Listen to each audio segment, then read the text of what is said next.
All right, guys, welcome to week 4 of our pre-football club installation. Glad to have you with us here. All right, we're transitioning away from the running game and into the passing game. All right, I don't want you guys to forget about this stuff completely. All right, but it's something that can be reviewed more independently now as we move into the passing side of things. All right, will probably be a run-first offense just based on personnel and capabilities. Plus, you want to be a run first offense. The shorter the field gets, the closer to the end zone you get, the more imperative that it is that you have a running game in order to grind out in the red zone. All right. But we also want to be a team that's able to make big plays, able to stretch the field. It's hard to run the ball when every single defender is stacked up within 5 yards of the line of scrimmage. So we got to be able to stretch people out a little bit. All right. So we're going to start today with our movement protections, all right, and our sided passes. Now, why are they called those things? Movement protections are protections where we want the quarterback on the move. We're not sitting in the pocket. We want to be able to get our quarterback outside of the pocket so that if a passing route breaks down, he can take off and run. All right. And then we've also got our sided passes, so called because these passes are called to a side. So we have like Indian right, outlaw left, sheriff right, spot left, right? These are called they're called to a specific side. All right. And that is the side that the quarterback is moving to. All right. Then we've got some stuff on the backside that stretches those routes out. All right, we're going to review the routes that we've gone over in the route tree. And then today we have the final 2 numbered routes, which are 8 and 9, our post and our go or our fade, based on the coverage that you're getting. Okay, so we'll go over those as well. So let's jump right into this bad boy. See if I can get rid of this thing real quick. Get out of here. There we go. All right. So we're going to start with our sprint protection. All right, sprint is our base movement protection. Really, it's gap rules protection. Right, we want to be a gap scheme, a running team. All right, so this is a good way to complement our gap scheme in the pass game as well. All right, sprint is a 7-man protection. All right, which means it involves all 5 offensive linemen and 2 additional guys. Right, it's going to be we need to have somebody who's attached on the front side, whether that's the tight end or the superback. Right, and then we have to have the tailback who's going to be a lead blocker out here for anything coming off of the edge. All right. Our rules to the play side are the same as any gap scheme, right? Backside gap, second level, but it's a pass protection, so you don't go to the second level, right? So realistically, it's really just backside gap. Linebacker blitzes that gap. You've got that gap. This guy slants over the top. All right, we've got that gap. All right, so you are worried about your backside gap. That is where your concern is. All right, in this protection. All right, the only person who really has anything else to say about it is the tailback. All right, and that's because this linebacker could come from like wide, in which case the tailback's got to kind of take him because he's coming from wide if we got like a nickel blitz or something. All right. We have some really, really good video of this from the offense that we our offense is based off of, the record setting, crazy numbers putting up Kansas Wesleyan offense that a mentor of Coach Berg put together. One of the things that's important to note about this sprint protection is sprint is designed for the quarterback to be able to stop and set up. All right, so you can see the offensive line we've got on the backside. We have a waterfall. I forgot to mention that before, but so front side we've got backside gap, backside. We waterfall with the backside gap, backside tackle, which is just kind of a back pedal. All right, making sure that you keep these guys in your outside shoulder if at all possible. We just don't want them cutting underneath. All right, and we do that to make them have to run a farther distance to get further and further and further around us because the quarterback has the ability in sprint to set up. All right, we want him to be able to stop and essentially move his pocket over here to the right. All right, so that he can plant his feet and throw some of these deeper routes. All right, so that's kind of the purpose and the method behind the sprint protection. All right, but it is again gap on the front side, so backside gap, and then waterfall the backside to tailbacks lead blocking out here off of the edge. All right, trying to square up, get the outside shoulder of this linebacker so the quarterback can escape outside if he needs to. All right, but if you just can't get this guy's outside shoulder, it's really important that we're holding up our blocks up front so the quarterback can stop if he needs to and throw the ball. All right. Our other movement protection is called roll. Right. So roll is the opposite of sprint. Sprint is gap pass protection, backside gap, and then the backside waterfalls. So you really do also have your backside gap. All right. Roll is zone protection front side, right? It is a 6-man protection instead of 7. So we don't have to have an additional offensive player attached on the end for the end man on the line of scrimmage, right? Everybody is responsible for their play side gap. It's really, really important in this that not only are we taking our play side gap and we're continuing to move our feet and run to the play side, we can't just like step into that gap and stop. We have to keep moving. All right, but also that our shoulders stay square. We're basically building a moving wall here, all right, of everybody staying shoulder to shoulder, nice and square, not necessarily shoulder to shoulder, but keeping your shoulders square. All right, we're cutting down our splits this year to a foot from the 2 feet that we've had before. All right, so this will help us to keep a little bit stronger of a wall here. Tailback is still coming off the edge, so you may have to run a little bit farther because everybody's moving in this direction. All right, this is not a play that is designed for the quarterback to be able to stop. He's supposed to keep moving and really throw on the run. All right, but it does allow us to run some 3-man concepts to the play side. But again, we go roll right, roll left, sprint right, sprint left, so they pair up with our sided route concepts. Again, we got some old school Texas film from back when they were, really, really good, and now they're kind of back to being good, which is kind of fun. All right, but you can see these guys, all right, they're stretching the field. The quarterback never really stops his feet. All right, I'm not thrilled with how they all kind of start with their shoulders opening, all right, to the play side, but you can see that they're all capturing that play side gap. And then once they've got their man, all right, they square up, all right, and they try to let that quarterback continue running. So quarterback's got to make this throw on the move, all right, is the idea. If we can capture the outside edge, that's great, all right, but the end all be all here at the end of the day is quarterback should keep moving, all right, on this and get the ball out quickly. All right, moving on. We are going with 4 routes today. The first one is our Indian route, all right. First and most basic route, you're going to notice that some of the routes that you're accustomed to may be missing. All right, again, we're slimming down the playbook in its totality in order to get better at our core concepts and then customizing those plays with the route tree as necessary. All right, so the first one is Indian. All right, Indian right. The Indian part of this, all right, is we have our inside receiver here of the 2, all right, is running a corner. All right, so inside receiver's got a corner, outside receiver has got this pivot route, all right, which is like a hitch with an out attached to it at the end. So you bust ass for 7 yards, break down, come back for 2, plant your foot in the ground and get outside. All right, this gets abbreviated a lot. I prefer if it didn't, but if it does, so be it. All right, as long as we're still doing what we're supposed to do, which is breaking to 7 hard as shit. All right, and then coming back in and swinging ourselves back out. All right, keeping good leverage on the defender, and then it's a 10-yard corner. The backside of these are all going to have a race dig. All right, so if we get 2 receivers out here, we would want to have a drag by the second receiver. We'll talk about that stuff later.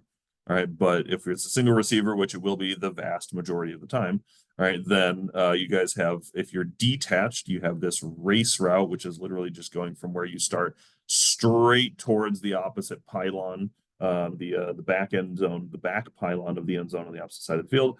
All right, and based on the coverage, which we'll go over later, we'll get to the details of this stuff when we get to like football club and stuff. All right, this may turn into a dig across the middle. Okay, so that is Indian. The second one here is going to be outlaw. All right, so Indian and outlaw are complements. Outlaw, the outside receiver has the corner. All right, so we want you coming up, breaking in kind of like it's a slant, and then getting vertical to 10. All right, after 5 yards, and then breaking back out to the corner. All right, so this should look like a 3-step slam, break into 5, vertical for 10, and then back out to the corner. All right, can't really run a very good corner route from in here, which is why we need that inside movement. All right, to get better leverage so that the quarterback can throw you open towards the sideline. All right, inside route has a 5-yard out. All right, no big deal there. All right, you can see here that we can also run sprint with 2 backs in the backfield. It's still a 7-man protection, so it's the same basic concept. All right, gap on the front side. All right, just coming out of the backfield, we've got essentially 2 lead blockers out here. I should be sealing things to the inside of themselves if at all possible. Again, if you're coming out here, you want your inside shoulder on the defender so the quarterback can continue to move out here. All right, and we've got that race dig on the backside. One thing that you guys are going to take notice of this year is that these routes are not specifically tied to a specific protection, right? We can still run our formerly only sprint protection plays like Indian, Outlaw, and Sheriff. We can run those out of roll protection, right? I want us to be able to do either of those protections so that it's a little bit harder for teams to pick up based on the formation in the situation when we're running these routes, all right? And also give us a little bit of flexibility in terms of the number of people that we have out in a route, all right? Sheriff was really, really good for us last year. All right. This is a great play. All right. We've got a 12-yard comeback to the outside. So it's like an abbreviated spur. All right. Instead of going all the way up here to 16 and coming back. All right. You bust ass for 12 and then come back. All right. So it's a little bit shorter spur. And then on the inside, we've got a very abbreviated post corner here. All right. Normally, if we were going to run a post corner, we'd want you to bust this post for like 5 yards, then break out. All right. In this case, it's just kicking ass for 10 yards. All right. And then it's plant outside foot. All right. Inside, outside, inside plant. So 3 steps, bang to the inside, and then back out towards that pylon, towards the back pylon of the end zone. Okay. So that's our sheriff. Again, if we run this out of roll protection, since we don't have to have 7 guys in the protection, if we have 3 guys to the side, the innermost guy is just going to run an arrow by default. All right, that's on any of these routes, right? Could be Indian, could be outlaw, could be sheriff. All right, it's always going to be an arrow route on those 3 if you are the extra man and it is roll protection, you're on the play side. All right, if we put you on the back side here, right, we could run this exact same look out of formation that has an extra receiver on the backside. Now you'd run a dig. All right, so we still want that shallow route, kind of that safety route. All right, and you can see from the videos in the roll protection that because we want the quarterback throwing this on the move, if we were to do this, this arrow route may be the one that gets hit more often than not. All right, the big thing for my quarterbacks is always remember as we're getting into the pass game here that I want you reading short to long, right? If we get into situations, and we'll practice situations where like we have to have at least 7 yards or something like that, then obviously this route should be the last one that you're looking at just to try and get the ball out to try and get us some extra yards. Right, in that case, you would look come back to post corner.